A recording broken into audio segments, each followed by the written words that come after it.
Here we go. Grayson Grundhoefer has been a busy man. All of the recruiting and camps and visits and all that kind of stuff. And then also yesterday, Baylor started their practice, and he had a bunch of nuggets up on his Twitter feed and also on the site. Grayson, thanks for your time. One of the notes, and I texted you about this maybe even last night, you had a note about Baylor and how many players now they have on the roster that weigh 300 pounds or more. Is that just recruiting bigger bodies, or some of those guys became monstrous during strength and conditioning?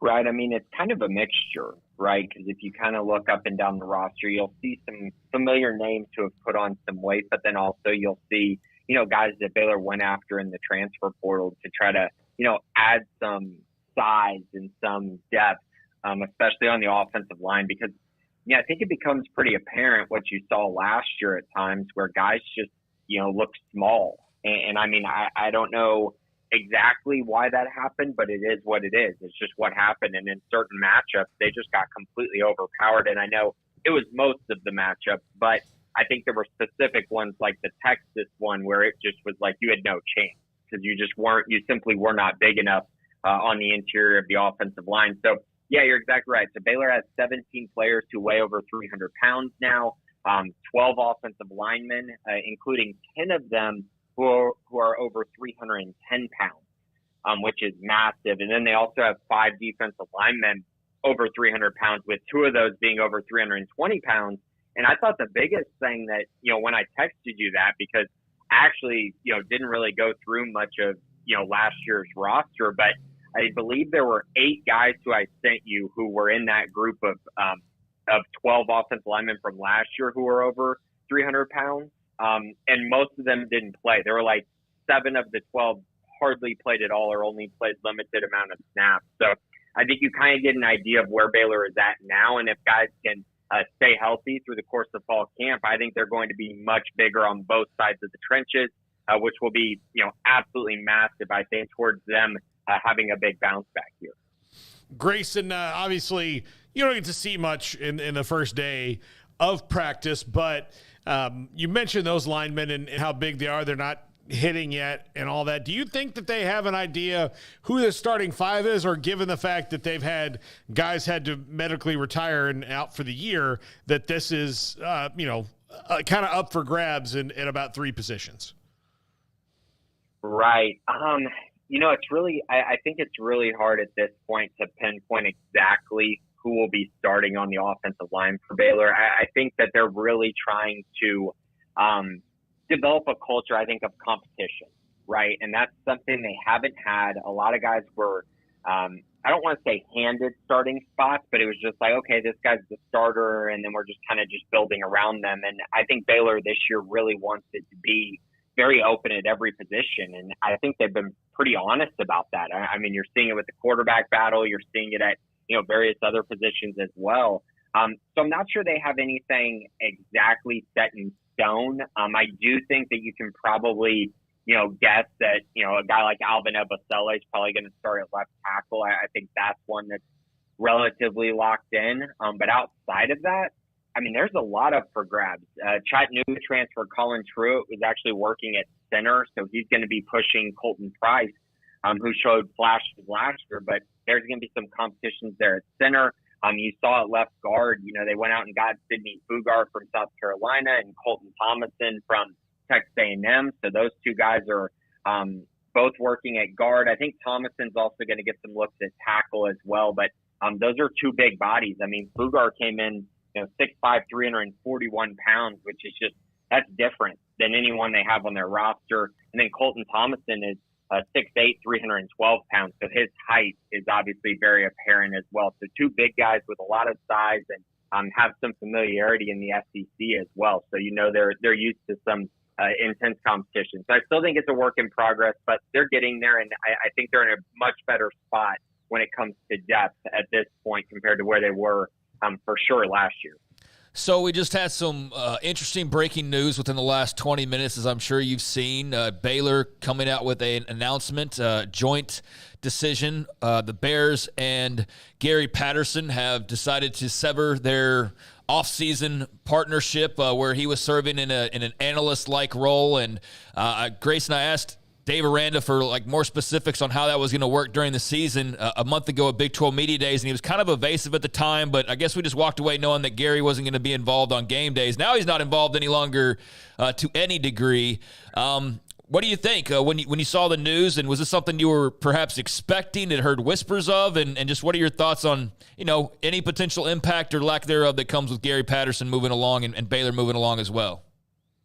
I mean, I suppose there were maybe faint whispers. I do think that, what you mentioned at Big 12 Media Days was pretty, revealing. I think that, he wasn't going to really be a part of game days. And I mean, if he's not going to be a part of game days, and the season is a month away, then, I mean, this kind of makes sense, right? He spent this time with the Baylor program, helped out the defense, helped out the secondary specifically, and provided his knowledge and intelligence to that unit leading into fall camp. And I think that was invaluable and something that, probably really, really helped a lot of those players develop throughout the offseason. So I think that this is just one of those things that probably makes sense for both sides. And, I don't know how much Gary, is really going to do a ton of coaching going forward, but I'll be curious to see kind of if he tries to end up somewhere else or if he takes this year off. But in general, I think my first reaction to this, I guess all the people on Twitter who were saying that Gary Patterson is going to be the next Baylor coach were pretty wrong on that. Yeah, for sure. Yeah.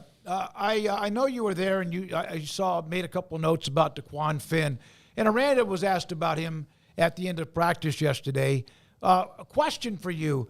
Do you feel like they have not named a starter because both of them are pretty good, or that they're both like up and down, a little bit erratic?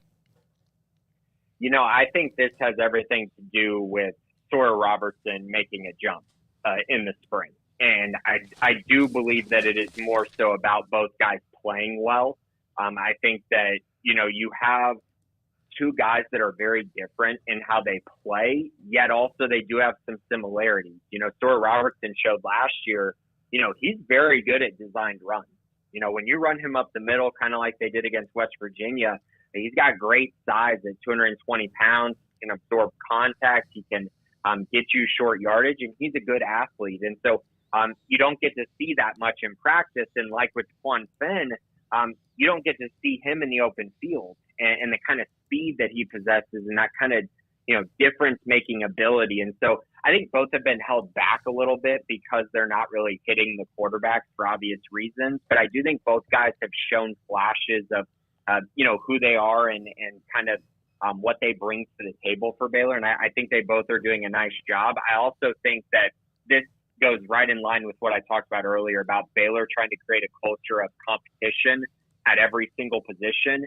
So I think this has been really good for both of them to be able to just compete every single day and not have, the job announced, because now it's giving them an opportunity to sit there and think, okay, I can still be the guy, on that first game. So again, I think it's just creating that culture, but I do believe it's been more so about both guys performing well and specifically Sawyer just taking a nice step forward in the spring. This segment with Grayson Grundhoefer brought to you by Richard Carr, Buick GMC Cadillac, the Baylor Bear Hotline, people you can count on.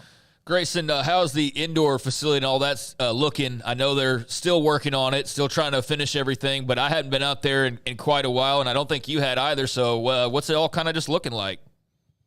It looks great. I mean, you can kind of see the sky bridge, looks complete, and I think that drops you into the weight room. So you can get from the weight room to the indoor facility, indoor practice field through that sky bridge. So that looks much more apparent than I think it did, a few months ago, Craig, when we were looking at it, we're like, all right, where's this bridge going to be? Mm-hmm. But now it's kind of all come together and you can definitely kind of see it and kind of what they have for that. I know, I think some guys were able to see the weight room on their junior day visit. I think that was the only thing that's like really where you can kind of see exactly what it's going to look like, because it's, it's not complete, like everything's not moved in, but I think you can really see kind of what the space looks like. There's some other places that just aren't quite finished yet. I'm pretty sure it's supposed to be done by the end of this month. So we'll see if they're able to kind of wrap things up. But yeah, it does look really nice. You can see the front door entrance, which you couldn't see in the past. You can see it from the practice field. So that was kind of nice to see as well. So yeah, it's definitely coming together. It's looking really, really good. So we know Baylor, and you've been all over it. It has been hot on a heater. In fact, when it comes to recruiting, they had the one flip that to TCU, a defensive lineman. Anything else around the horizon? You feel like there's going to be maybe a slow trickle, or what else is on your radar with Baylor? Yeah, I mean, this was another really good week. I mean, getting Matthew Parker, the offensive lineman out of Mississippi, to flip from Vanderbilt. And then, of course, the big one being Caleb Burns, the Texas Tech commit to flip to Baylor as well. Those were two guys that Baylor had really prioritized. They got both on campus this past weekend for BIB Day. They were able to flip both of them. So that was kind of a nice close to what has just been an outrageous July. I mean, just a lot of fireworks in July, and that was great to see. Turning the page to August, there's a few guys that have decisions upcoming, which I think Baylor is, a part of. When you look at Kilgore, 4-star cornerback Jaden Sanders, he's supposed to be making his commitment decision on August 10th. That's one that Baylor's still in on, along with TCU and Michigan. Still very much a battle there. And then also, like you mentioned, Brody Watley decommitting and flipping to TCU. Seems like that opens up some room on the defensive line. A guy that I'm looking at there is Denton Guy, or defensive lineman Xavier Akponu. He's got over 35 offers, has a really, really nice offer list from schools like LSU, Arkansas, Florida, Miami, Oklahoma, Oregon. And he's the guy who's making a decision on August 5th between Wisconsin, Baylor, and SMU. I think this is going to be a battle. I think Baylor's trying to make a push here. They got the whole staff talking to him. They got, just it feels like they're really trying to make a push for him going into that date. So that'll be an interesting one to watch for sure. Outside of that, I could see them landing a few more guys, in this month, especially early in fall camp as guys are trying to, really solidify things. I'm really curious to see if maybe they're able to make some move with some flip guys potentially, and see if they're able to really, just kind of complete what has been a really, really impressive summer. I have to bring this up, Grayson, because you and I did have this conversation, I think yesterday evening, about the rating system. There are 3, 4, 5 different places that rate players.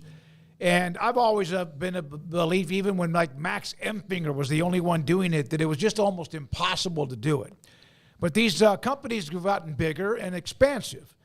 But you told me, did I hear you right, that Taz Williams, after he committed to Baylor, had a couple of different sites drop him just below the 4-star level? And how often does that happen? Because if he had been a Baylor commit and then committed to Auburn or LSU or Texas, would it have been the opposite?